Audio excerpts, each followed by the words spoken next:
খুব গরিব ঘরে বেড়ে ওঠা এক ছেলে বাবা মারা যাওয়ার পর যাকে তার মা খুব কষ্ট করে লেখাপড়া করিয়েছে।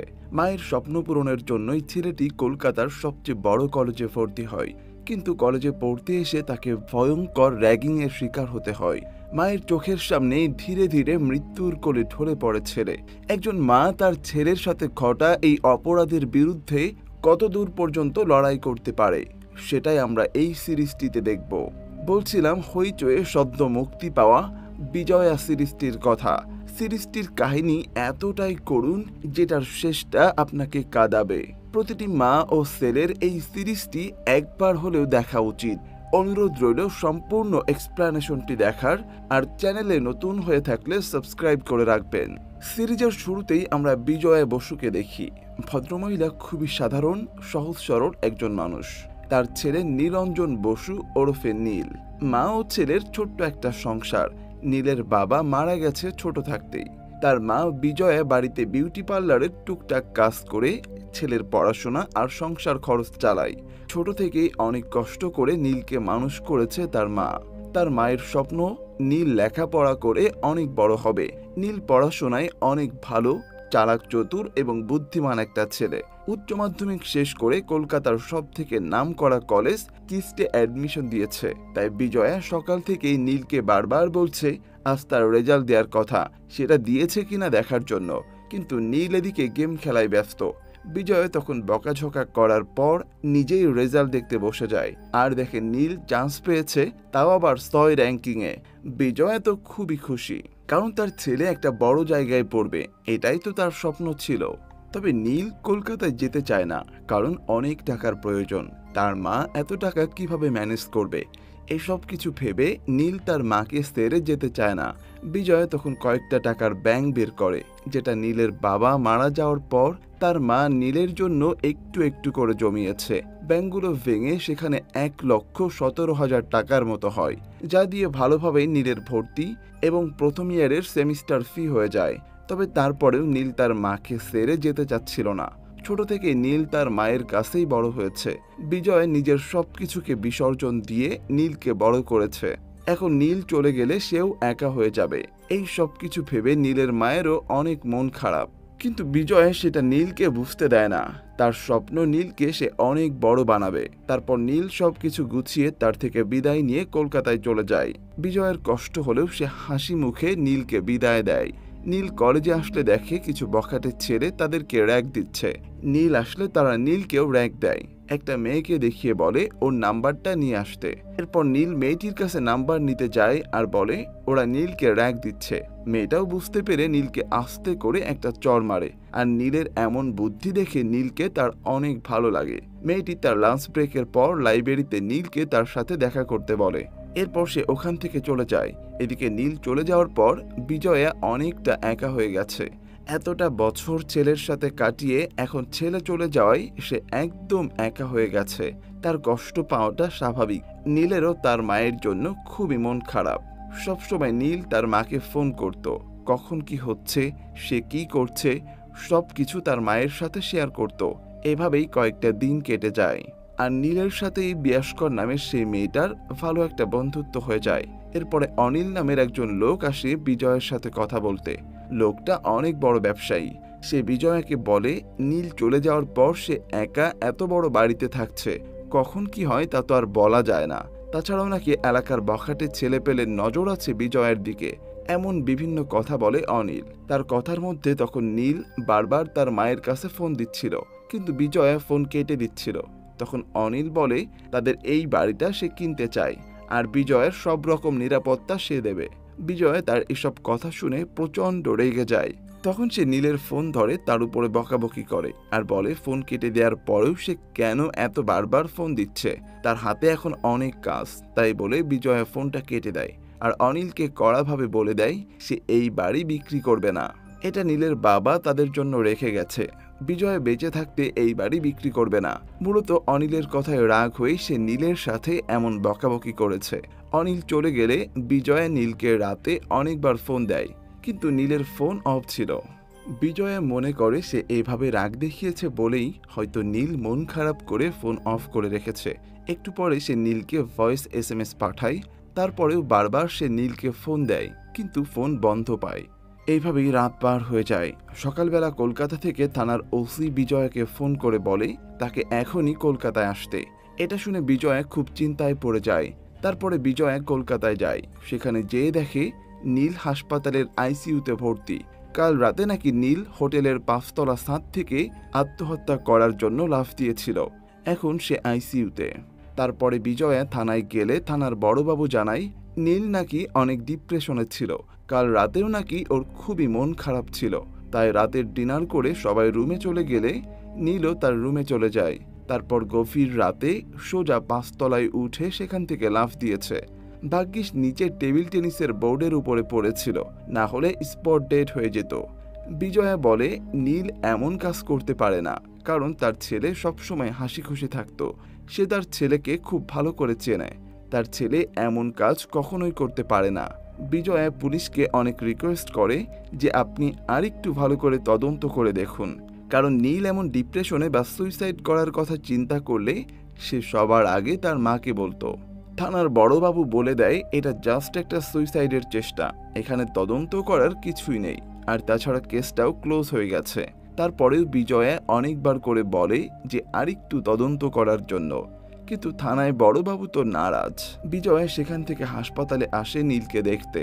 ডাক্তার জানায় নীলের অবস্থা আরো খারাপের দিকে যাচ্ছে, ও যে কোনো সময় কোমায় চলে যেতে পারে। ছেলের হুট করে এমন অবস্থা বিজয়া কোনোভাবেই মেনে নিতে পারছিল না। সে ছেলের সাথে রাগারাগি করার পর থেকেই এমন অবস্থা। সে কোনোভাবেই ছেলের এই অবস্থা সহ্য করতে পারছিল না। বিজয়া হাসপাতালের রিসিপশনে মাথা ঘুরে প্রায় পড়েই যাচ্ছিল। তখন সেখানে একটা মেয়ে এসে তাকে ধরে, আর এই মেয়েটার নাম হলো পূর্বা।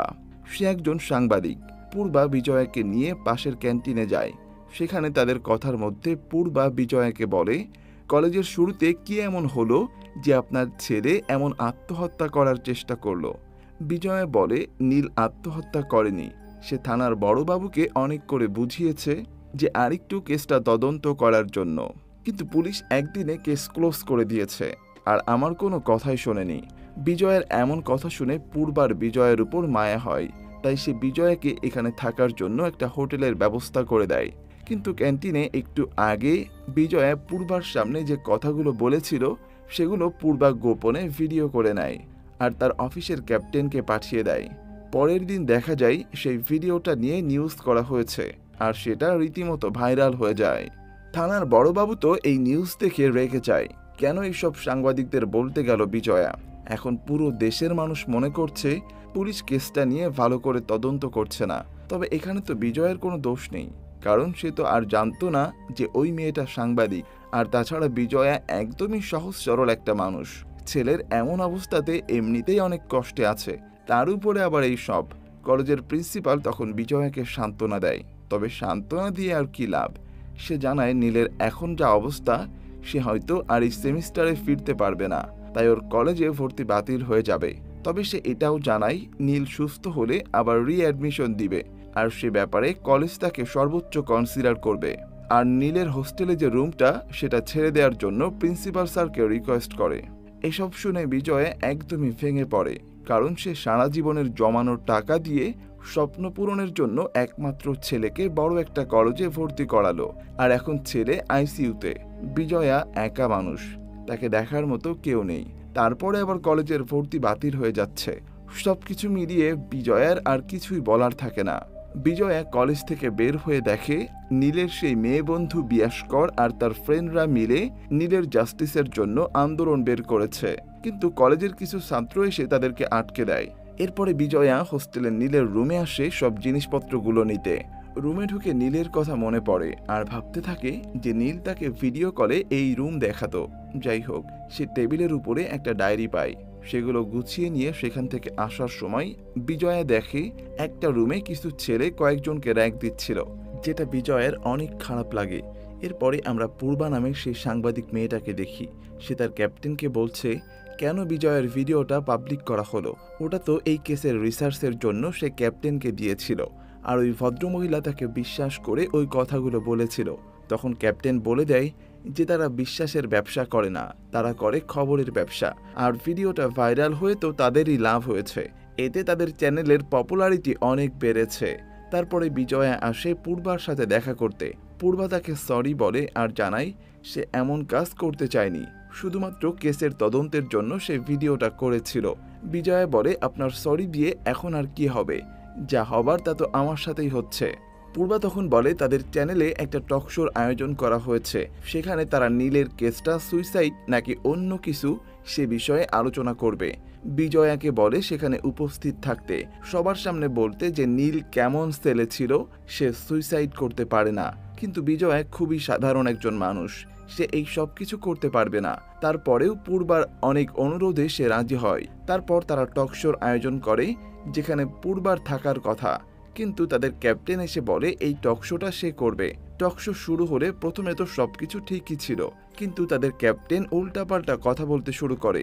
বিজয়া বারবার বলে তার ছেলে সুইসাইড করেনি, কিন্তু ক্যাপ্টেন মানুষের সিম্প্যাথি পাওয়ার জন্য বলে, আপনি কি পুলিশকে দায়ী করছেন? পুলিশ তদন্ত করেনি এমন কিছু, এমন বিভিন্ন কথা বলতে থাকে। বিজয়া এত কিছু বুঝে উঠতে পারে না, সে তখন কান্নায় ভেঙে পড়ে আর সেখান থেকে বের হয়ে যায়। এরপরে আমরা মিহির গুপ্তা নামের একজন লোককে দেখি। সে খুবই প্রভাবশালী একজন মানুষ। তার ছেলে হলো রিকি। এই রিকির কিছু দলবল আছে, তারা সবাই মিলে কলেজের হোস্টেলের ছেলেদের র্যাগ দিয়ে বেড়ায়।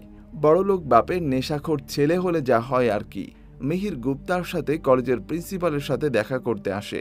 মিহির গুপ্তার ছেলে রিকি যে কলেজে গিয়ে এই র্যাগিং করে বেড়ায় সেগুলো যেন বাইরে প্রকাশ না পায়, তাই কলেজের প্রিন্সিপালকে মিহির ঘুষ দেয়। তবে সে কলেজের প্রিন্সিপাল হিসেবে এমন কাজ করতে রাজি হয় না, তার আত্মমর্যাদায় বাধে। তখন মিহির গুপ্তা প্রিন্সিপালকে থ্রেট দেয় আর বলে যদি সে টাকাটা না নেয় আর যদি সে এইসব গোপন না রাখে তাহলে সে তার ছেলেকে হত্যা করে ফেলবে। তাই প্রিন্সিপাল বাধ্য হয়ে রাজি হয়ে যায়। তারপরে বিজয়া আসে হাসপাতালে নীলকে দেখতে। নীলের অবস্থার কোনো উন্নতি নেই। বিজয়া কান্না করে আর সৃষ্টিকর্তার কাছে তার ছেলের প্রাণ ভিক্ষা চায়। একটু পরে সেখানে এক মহিলা আসে, তার নাম অনুরাধা দত্ত। সে নীলদের কলেজের সাইকিয়াট্রিস্ট। সে বিজয়ার সাথে কথা বলতে এসেছে, কিন্তু বিজয়া কথা বলতে চায় না, কারণ সে আর কাউকেই বিশ্বাস করতে পারছে না। সবাই তাকে নিয়ে ব্যবসা করতে চায়। তখন অনুরাধা জানায় সে এমন কিছু করবে না। নীল কলেজে থাকতে তার কাছে একবার এসেছিল একটা পরামর্শের জন্য। নীল অনুরাধার কাছে জিজ্ঞাসা করেছিল যদি কেউ প্রচণ্ড ভীতু হয় আর কেউ যদি তাকে ভয় দেখায় তাহলে তার কি করা উচিত। অনুরাধা বলেছিল তাকে ইমিডিয়েটলি কলেজে জানানো উচিত এবং তার বাড়িতে জানানো উচিত। তারপরে অনুরাধা বিজয়াকে জিজ্ঞাসা করে যে আপনি সব জায়গায় বলেছেন যে নীল আত্মহত্যা করার চেষ্টা করেনি, এর কারণ কি? বিজয়া বলে অবশ্যই কারণ আছে, আর সেটা শুধুমাত্র নীল আর তার মা জানে। তখন অনুরাধাও সেটা জানতে চায়। তখন বিজয়া জানায় নীল যখন অনেক ছোট তখন ওর বাবা বিজয় বসু একটা কেমিক্যাল ফ্যাক্টরিতে কাজ করত। সেখানে গত 8 বছর কোনো শ্রমিকের বেতন বাড়ানো হয়নি, তাই তাদের সংসার চালানো অনেক কষ্ট হয়ে যাচ্ছিল। তাই সেখানকার সব শ্রমিকেরা কাজ বন্ধ করে আন্দোলন শুরু করে। সেই আন্দোলনের মূল ছিল নীলের বাবা। সেখানে কারখানার মালিকরা পুলিশ দিয়ে শ্রমিকদের আটকানোর চেষ্টা করলেও আটকাতে পারে না। তাই নীলের বাবাকে ঘুষ দিয়ে ব্যাপারটা মিটিয়ে নিতে চাচ্ছিল ফ্যাক্টরির মালিকেরা, কিন্তু নীলের বাবা ঘুষ নিতে চায় না, উল্টো তাদের টাকা মুখের উপর ছুঁড়ে মেরে চলে আসে। তার কয়েকদিন পর নীলের বাবার লাশ ঝুলতে থাকে কারখানার ভেতরে। সেখানে কেস হলে নীলের বাবার মৃত্যুটাকে সুইসাইড বলে চালিয়ে দেয়া হয়। তখন ছোট নীল তার মায়ের কাছে জিজ্ঞাসা করেছিল যে মানুষ কেন সুইসাইড করে। বিজয়া উত্তর দিয়েছিল মানুষের চারপাশ যখন অন্ধকার হয়ে আসে আর তার বেঁচে থাকার যখন কোনো ইচ্ছা থাকে না তখনই মানুষ সুইসাইড করে। তখন নীল আর তার মা একটা প্রতিজ্ঞা করেছিল তাদের দুইজনের মনে যদি কখনো সুইসাইডের এমন চিন্তা আসে তাহলে তারা সবার আগে একে অপরকে জানাবে। আর এই জন্যই নীলের মা খুব জোর গলায় বলছে যে তার ছেলে আত্মহত্যা করতে পারে না, কারণ নীল সুইসাইড করার মতো কিছু হলে অবশ্যই তার মাকে বলতো, কারণ নীল তার মায়ের সাথে অনেক ফ্রি ছিল। তখন ডক্টর অনুরাধা বলে আমি বিষয়টা বুঝতে পারছি, কিন্তু নীল সুইসাইডের চেষ্টা না করে থাকলে ওর ওই অবস্থা হলো কি করে? তখন বিজয় সেই ডায়েরিটা নিয়ে আসে যেটা সে নীলের ঘর থেকে পেয়েছে। সে তখন ডায়েরিটা অনুরাধাকে দেখায়। সেখানে র্যাগিং এর কথা লেখা ছিল, উপরের ব্যাচের ছাত্ররা কিভাবে নিচের ব্যাচের ছাত্রদের র্যাগিং এর নামে অত্যাচার করত। তখন অনুরাধা বলে 5 বছর আগেও এই কলেজে র্যাগিং এর ব্যাপারে অনেক বড় ঝামেলা হয়েছিল। সেখানে দোষী ছাত্রদের এক্সপ্লেন করা হয়েছিল এবং ছাত্রদের মানসিক অবস্থা ঠিক রাখার জন্য অনুরাধাকে সাইকিয়াট্রিস্ট হিসেবে এখানে দায়িত্ব দেয়া হয়। তারপর থেকে তেমন কোনো র্যাগিংয়ের ঘটনা আর সামনে আসেনি। বিজয়া তখন আরও একটা অবাক করা কথা বলে যে এই ডায়েরিতে হাতের লেখাটা তার ছেলে নীলের না, অন্য কারোর। অনুরাধাও তখন বিষয়টা সিরিয়াসলি নেয়। পরের দিন বিজয়া থানায় আসে আর সে ডায়েরিটা বড়বাবুকে দেখিয়ে একটা FIR করাতে চায়, কিন্তু অনুরাধা তাকে আটকে দেয় আর বলে আপনি নিজেও জানেন না এই র্যাগিং র্যাকেটের মধ্যে কারা জড়িত আছে, যাকে তাকে বিশ্বাস করা আপনার একদমই ঠিক হবে না। তাই অনুরাধা বিজয়াকে তার ফাউন্ডেশনে নিয়ে যায়। অনুরাধারও একটা গল্প আছে, তার মেয়েও আজ থেকে 10 বছর আগে সুইসাইড করে। নিজে একজন মানসিক ডাক্তার হয়েও সে তার মেয়েকে বাঁচাতে পারেনি। সন্তান হারানোর কষ্টটা সে বোঝে, তাই সে বিজয়াকে এত হেল্প করছে। আর তার মেয়ের নাম ছিল আরিয়া, আর সেই নাম অনুসারেই এই ফাউন্ডেশনের নাম রেখেছে আরিয়া ফাউন্ডেশন। বিজয়া তখন ভেবে বলে ওই ডায়েরির হ্যান্ডরাইটিংটা হয়তো নীলের রুমমেটের হতে পারে, কারণ ওটা নীলের টেবিলের উপরে রাখা ছিল। এরপর বিজয়া সেখান থেকে ফিরে আসার সময় একটা CNGতে ওঠে। সেখানে তার পাশে দুজন ছেলে বসে নিজেদের মধ্যে ফেসবুক নিয়ে কথা বলছিল। তখন বিজয়া একজন ছেলেকে বলে এই ফেসবুকটা আমার ফোনে কি করে পাবো। তখন সেই ছেলেটা ফেসবুক ডাউনলোড করে বিজয়ের একটা আইডি খুলে দেয় আর কিভাবে চালাতে হয় তাও বুঝিয়ে দেয়। বিজয়া হোটেলে এসে নীলের নাম লিখে সার্চ করে আর নীলের আইডিতে চলে আসে। সেখানে নীলের সাথে শেয়ার করা সেই বিয়াসকর মেয়েটারও একটা ছবি ছিল। তার প্রোফাইলে গিয়ে বিজয়া দেখে যে সে নীলের সাথে একই কলেজে পড়ে। পরের দিন বিজয়া কলেজের পাশে একটা দোকানে বসেছিল বিয়াসকর নামের ওই মেয়েটাকে দেখার জন্য। একটু পরে সেখানে অনেক সাংবাদিক চলে আসে আর বিজয়ের কাছে উল্টাপাল্টা কথা জিজ্ঞাসা করতে থাকে। বিজয়া তখন কাউকে কিছু বলতে চায় না। তখন সেখানে বিয়াসকর নামে সেই মেয়েটা আসে আর বিজয়াকে সেখান থেকে কলেজের ভেতরে নিয়ে যায়। তখন বিজয়া বিয়াসকরকে জিজ্ঞাসা করে তুমি তো নীলের বন্ধু, তুমি অন্তত বিশ্বাস করো যে নীল সুইসাইড করতে পারে না। তখন বিয়াসকরও জানায় সে নিজেও বিশ্বাস করে যে নীল সুইসাইড করতে পারে না। তখন বিজয়া বলে তাকে একটু সাহায্য করতে, আর সে এটা জানতে চায় যে নীলের রুমমেট কে ছিল। বিয়াসকর বলে নীলের রুমমেট ছিল অহন নামের একটা ছেলে। সে খুবই মেধাবী ছেলে, তবে অহন একটু মেয়েলি স্বভাবের ছিল, তাই কলেজের সবাই ওর পেছনে লাগতো। কিন্তু নীলের সাথে অহনের খুব ভালো বন্ধুত্ব ছিল। বিজয়া তখন বিয়াসকরের কাছে অহনের নাম্বার চায়, কিন্তু বিয়াসকর জানায় অহনের নাম্বার 2 দিন ধরে অফ আছে। সেও ট্রাই করেছিল, তবে নীল কলেজে জয়েন করার পর কি হয়েছিল এবং সেই দিন রাতেই বা কি হয়েছিল এই সব কিছু জানতে হলে তাদেরকে অহনের দরকার। কিন্তু অহনের ঠিকানা বিজয়া কিভাবে ম্যানেজ করবে? তখন বিয়াসকর বলে কয়েকদিন আগে অহন আর সে লাইব্রেরি থেকে বই কিনেছিল, তাই অহনের ঠিকানা লাইব্রেরিতে পাওয়া যাবে। তখন বিয়াসকর লাইব্রেরিতে গিয়ে অহনের ঠিকানা ম্যানেজ করে। এদিকে শিক্ষা বোর্ড থেকে কলেজের প্রিন্সিপালকে ফোন করে নীলের কেসের বিষয়ে জিজ্ঞাসা করে আর জানতে চায় এটা কোনো র্যাগিং চক্র কিনা। প্রিন্সিপাল বলে না। প্রিন্সিপালকে আরও বলে একটা ফোকাস কমিটি গঠন করে তদন্ত করে একটা রিপোর্ট জমা দিতে, আর সেই কমিটিতে মিহির গুপ্তাকে রাখার কথা বলে। প্রিন্সিপাল বাধ্য হয়ে কথা মতো কাজ করে। অন্যদিকে বিজয়া আর অনুরাধা অহনের ঠিকানা ম্যানেজ করে তার খোঁজে তার বাড়িতে আসে, কিন্তু বাড়িতে কেউ নেই, সব তালা দেওয়া। পাশের বাসার একজনকে জিজ্ঞাসা করলে সে বলে অহন বেশ কয়েকদিন আগে এখান থেকে চলে গেছে। তখন অনুরাধা সেই মহিলাকে বলে অহনের সাথে কারো যোগাযোগ হলে তাদেরকে জানাতে। এদিকে বোর্ডের কথা মতো নীলের কেসটা তদন্ত করার জন্য একটা ফোকাস কমিটি গঠন করা হয়েছে। সেখানে চেয়ারম্যান হলো মিহির গুপ্তা। সে মানুষটা নিজেও সুবিধার না।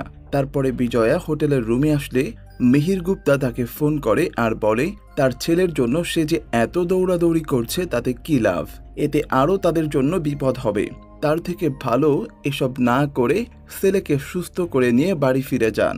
তখন মিহির গুপ্তা বিজয়ের ফোনে একটা ভিডিও পাঠায়। সেখানে হাসপাতালের ICUতে কেউ একজন ঢুকে নীলের অক্সিজেন মাস্ক খুলে দিয়েছে আর নীল ছটফট ছটফট করছে। এইসব দেখে বিজয় খুব কান্না করে। মিহির তাকে থ্রেট করে যদি বিজয় না থামে তাহলে তাদের অবস্থা খুব খারাপ হবে। বিজয় তখন তাড়াতাড়ি করে হাসপাতালে চলে যায় আর ডাক্তারকে বলে কেউ হাসপাতালে তার ছেলের অক্সিজেন মাস্ক খুলে দিয়েছিল, কিন্তু ডাক্তার বিজয়ের কথা বিশ্বাস করছিল না। বিজয়া তখন সেই ভিডিওটা দেখাতে গেলে দেখে তার ফোনে ভিডিওটা নেই। তারপরে বিজয়া অনিল নামের সেই লোকটাকে ফোন করে যে প্রথমে তার কাছে এসেছিল তাদের বাড়ি কিনতে। তাকে বলে নীলকে অন্য একটা হাসপাতালে নিতে হবে যেখানে নীল সেফ থাকবে, আর এই জন্য এখন অনেক টাকা দরকার। এত টাকা সে কি করে ম্যানেজ করবে। তাই অনিল যদি তাকে সাহায্য করে তাহলে বাড়িটা সে অনিলকে দিয়ে দিতে চায়। অনিল রাজি হয়ে যায় আর তার পরিচিত এক হাসপাতালে নীলের জন্য ব্যবস্থা করে দেয়, সেখানে নীল সেফ থাকবে। তখন অনুরাধা বিজয়াকে ফোন করে জানায় যে নীলের রুমমেট অহনের খোঁজ পাওয়া গেছে। তারপরে বিজয়া যায় অনুরাধার সাথে দেখা করতে। সেখানে অহন আর তার মা ছিল, তবে অহন স্বাভাবিক না, কেমন একটা প্যারালাইজড হয়ে আছে। তখন অহনের মা বলে কয়েকদিন আগে অহনের কলেজ থেকে দুজন এসেছিল, তারা ছিল মিহির গুপ্তা আর তার ছেলে রিকি। তবে অহনের মা তাদেরকে চিনত না, তারা চলে যাওয়ার পর থেকেই অহনের এমন অবস্থা হয়ে গেছে। বিজয়া তখন বলে তার কাছেও ফোন করে হুমকি দেওয়া হয়েছে এবং কেউ একজন পর্দার আড়াল থেকে এই সব কিছু ধামাচাপা দেওয়ার চেষ্টা করছে। তখন অনুরাধা অহনের অবস্থা দেখে বলে অহন পোস্ট ট্রমাটিক ডিসঅর্ডারে ভুগছে, ওর এখন থেরাপি দরকার, কিন্তু অহনের মায়ের কাছে এত টাকা নেই। অনুরাধা জানায় সে অহনের জন্য ফ্রি চিকিৎসা করবে। এভাবেই কয়েকটা দিন কেটে যায়। বিজয়া আসে তার গহনাগুলো একটা দোকানে টাকার বিনিময়ে বন্ধক রাখতে।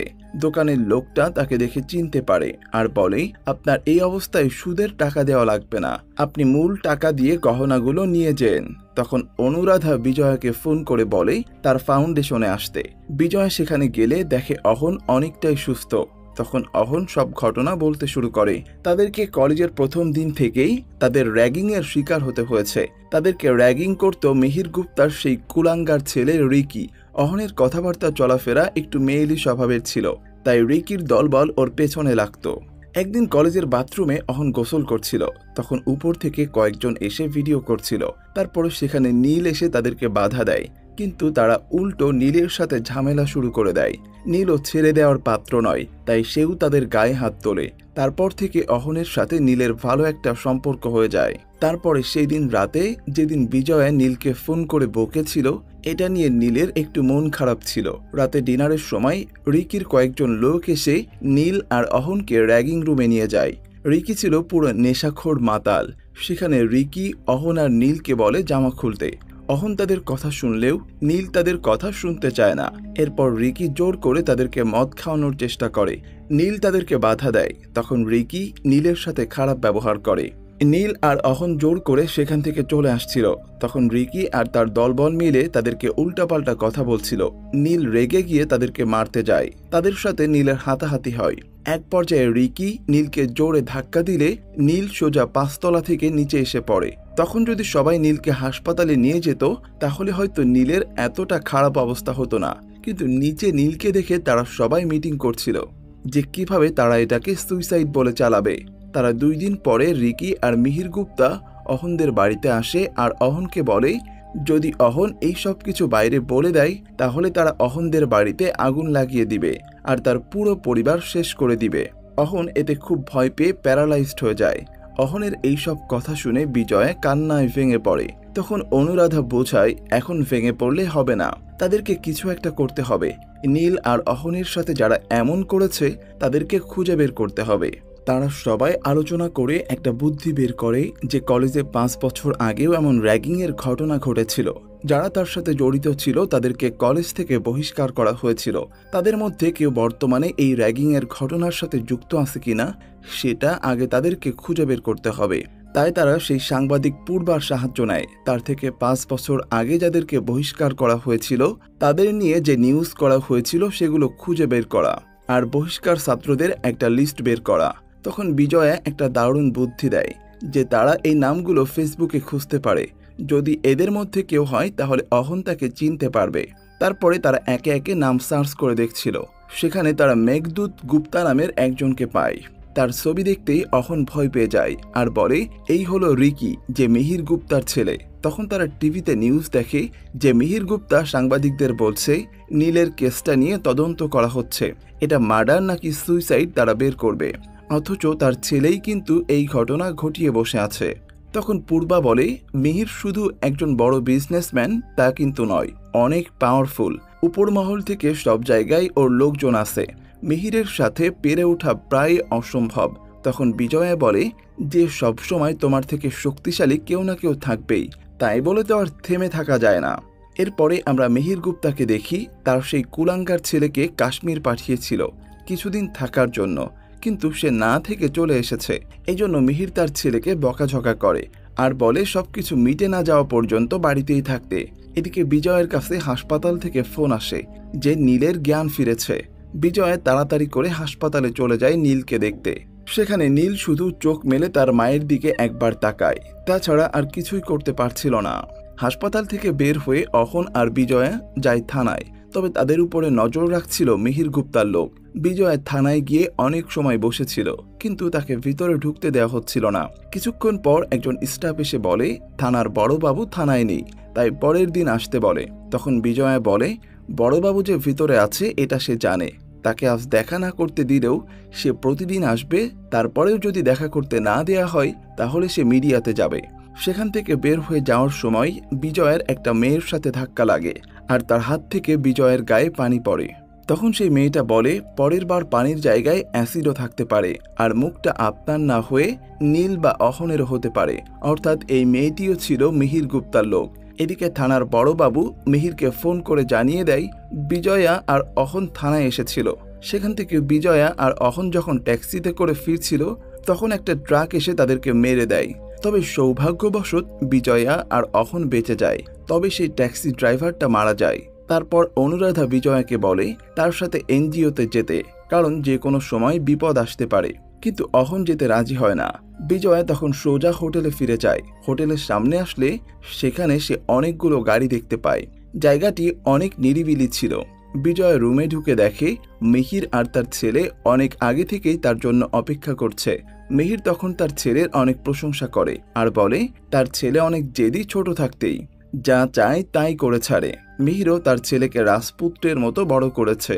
মিহির নিজেই তখন বলে যে এর আগেও নাকি রিকি কলেজে এমন একটা কাণ্ড ঘটিয়েছিল, তারপরেই রিকি সাসপেন্ড হয় আর অনেক ডিপ্রেশনে ভুগছিল। তখন সে নিজেই তার ছেলেকে উস্কে দিয়ে বলেছিল যে বয়েজ হোস্টেলের ছেলেদের সাথে র্যাগিং করে এমন আনন্দ ফুর্তি করার জন্য। বিজয় তখন তাদের কথার কোনো উত্তর না দিয়ে সব চুপচাপ শুনছিল। সেদিন রাতে রিকি নীলকে মেরে বাড়িতে এসে তার বাবাকে সব বলেছিল। আসলে রিকি নাকি ইচ্ছা করে তাকে ধাক্কা দিয়ে ফেলেনি, হাতাহাতি করতে গিয়ে এমন একটা অ্যাক্সিডেন্ট হয়ে গেছে। তবে নীলকে মার্ডারের পর রিকির বাবা রিকিকে সাপোর্ট করে আর থানায় যে বড়বাবু ছিল তাকে একটা মিষ্টির বাক্স অর্থাৎ ঘুষ দেয় আর তাকে বলে দেয় পুরো ব্যাপারটা সুইসাইড বলে চালিয়ে দিতে। আসলে মিহির গুপ্তাও ছিল তার ছেলের মতো, তার ব্যাকগ্রাউন্ডেও এমন অনেক খুনের ইতিহাস আছে, সেটা সে নিজের মুখে স্বীকার করে। মিহির তখন বিজয়াকে বলে আপনি যে প্রেস মিডিয়াতে দৌড়াদৌড়ি করছেন এতে লাভ কি যদি আপনার ছেলেই বেঁচে না থাকে। তখন বিজয়া বলে আপনারা চাইলেও আমার ছেলের আর কোনো ক্ষতি করতে পারবেন না, কারণ নীল আর বেঁচে নেই। রুমে ঢোকার আগেই হাসপাতাল থেকে ফোন করে বলেছিল যে নীল আর বেঁচে নেই। মিহির বলে তাহলে তো ভালোই হলো, কাজটা আমাদের জন্য আরো সহজ হয়ে গেল। তখন মিহির আর রিকি বিজয়াকে মারতে যায়। মিহির বিজয়ের কাছে আসলে বিজয়া মিহির গালে একটা থাপ্পড় মারে আর সেখানে থাকা একটা কাচের বোতল ভেঙে মিহিরের দিকে ধরে। তখন তারা দুজনেই অনেক ভয় পেয়ে যায়। বিজয়া বলে আমি কখনো মানুষ মারিনি, তবে আপনার মতো কাউকে মারলে সেটা পাপ হবে না। আপনি ভেবেছিলেন একা একজন বিধবা মহিলা আর কত দূরই বা করবে। আর এখানেই সব থেকে বড় টুইস্ট দেখতে পাই। বিজয়া তখন ঘরের টেলিভিশন চালু করে দেয় আর এত সময় এখানে যা ঘটেছে তা পুরো দেশের মানুষ দেখেছে। মূলত বিজয়া আগে থেকেই পূর্বাকে দিয়ে একটা পেইন্টিং এর মধ্যে গোপন ক্যামেরা সেট করে রেখেছিল, কারণ বিজয়া জানতো মিহির গুপ্তা তার সাথে এখানে দেখা করতে আসবে। তখন বিজয়া বলে এখন আপনার পুলিশকে ফোন করুন, আপনার লোকজনদেরকে ডাকুন, আপনি যত বড়ই অপরাধী হন না কেন আর আপনার ক্ষমতা যতই থাকুক না কেন একজন মায়ের ক্ষমতার কাছে আপনি অসহায়। তারপরে পুলিশ এসে মিহির আর তার ছেলেকে ধরে নিয়ে যায়। একদম শেষে রাষ্ট্রের মুখ্যমন্ত্রী বিজয়াকে ধন্যবাদ জানায় যে সে প্রমাণ করে দিয়েছে মায়ের উপরে আর কোনো শক্তি নেই, এবং আরও বলে কলেজের র্যাগিং রিকেটের চক্রটা ধরা পড়েছে এবং মিহিরকে যথেষ্ট শাস্তির আওতায় আনা হবে। আর বিজয়া এত বড় একটা কাজ করায় সরকার তাকে পুরস্কৃত করবে। তখন বিজয়া মুখ্যমন্ত্রীকে একটা অনুরোধ করে আরও একটা কেস ওপেন করতে, আর সেটা ছিল নীলের বাবা বিজয় বসুর। আর এখানেই এই অসাধারণ সিরিজটার সমাপ্তি ঘটে। পুরো সিরিজটির কাহিনী আপনাদের কাছে কেমন লাগলো সেটি অবশ্যই কমেন্ট করে জানাবেন, আর চ্যানেলে নতুন হয়ে থাকলে অবশ্যই সাবস্ক্রাইব করে রাখবেন পরবর্তী মুভির এক্সপ্লানেশন পাওয়ার জন্য। এত লম্বা সময় ধরে আমাদের সাথে থাকার জন্য অসংখ্য ধন্যবাদ।